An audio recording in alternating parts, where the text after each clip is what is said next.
Okay, yeah. Theorems of conductor. जो पहला theorem है theorems of conductor. The first theorem of conductor is that electric field in the material of the conductor is zero. The electric field can exist around the conductor, but within the material of the conductor, electric field is always zero. Because if it was zero, conductor के material के अंदर electrons होते हैं, free electrons. अगर electric field होती, they will move, and it won't be electrostatics. So that would be a contradiction. There is no electric field inside the material of the conductor. Second, whatever charge you put on the conductor, whatever excess charge that is induced or put, the charge within the material of the conductor इस material में नहीं होगा. All the charge will reside on the surface, inner surface, outer surface. Why?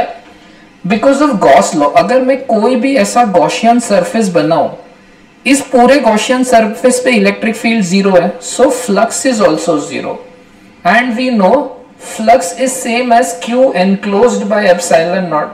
So this implies that Q enclosed is also zero.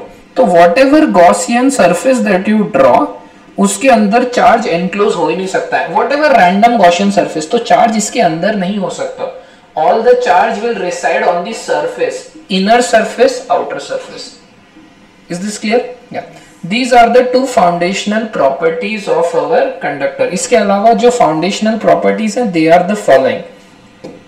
Electric field is always perpendicular to the surface of the conductor. ऐसे हमेशा ना surface के perpendicular होती है electric field, चाहे वो ये surface हो, outer surface हो, inner surface हो. The reason for that is the following. If electric field was not perpendicular, suppose the electric field at the surface is tangential. So उस electric field के एक component है. This component can make electrons flow now. So it won't be electrostatic anymore. The electric field can be outward. देखो क्या हो रहा है, ये electric field से ना ये इलेक्ट्रॉन छोड़ के जाना चाह रहा है, but it cannot leave because उसको ना बाकी जो न्यूक्लिया है क्रिस्टल इसके जो लैटिस के वो उसको खींच लेते हैं.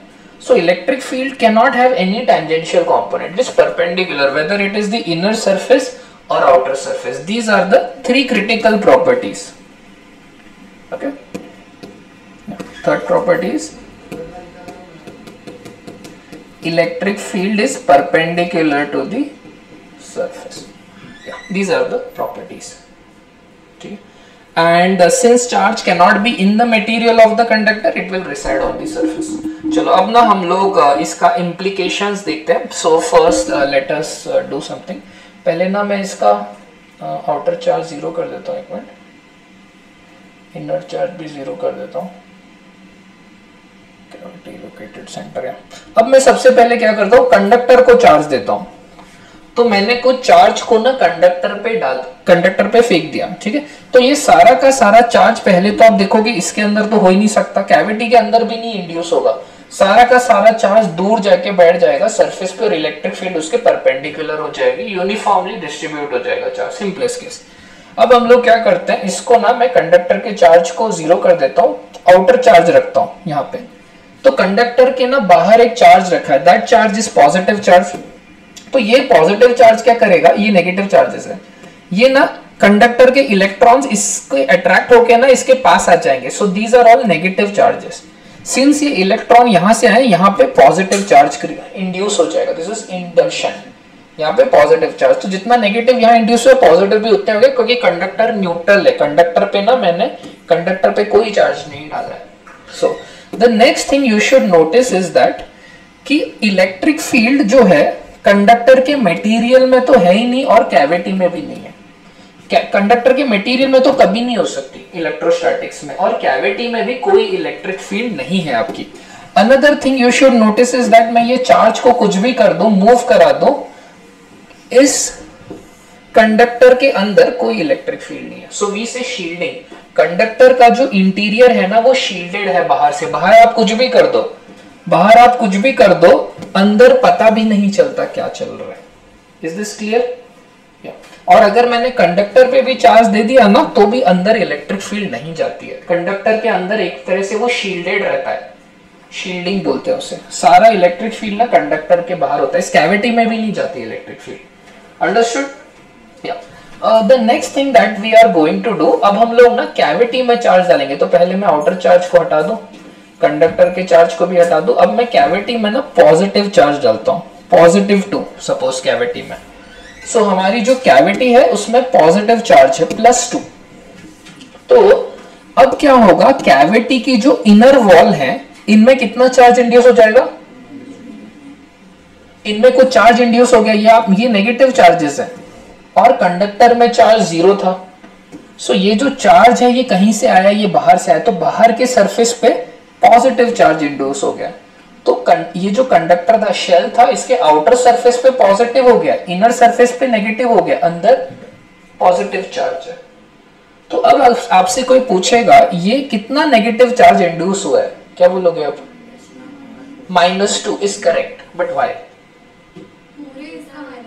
या पूरा मिला के ये पूरे इनर सरफेस पे अगर कोई आपसे पूछेगा what is the charge induced on the inner surface, it is -2।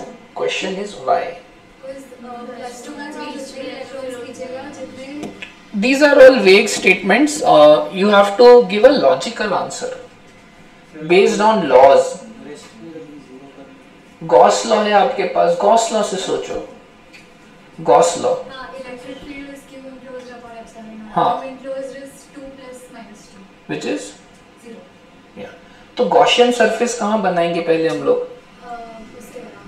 देखो, यस, मेन थ्योरम क्या है? इलेक्ट्रिक फील्ड एब्सोल्युटली कहाँ नहीं हो सकती?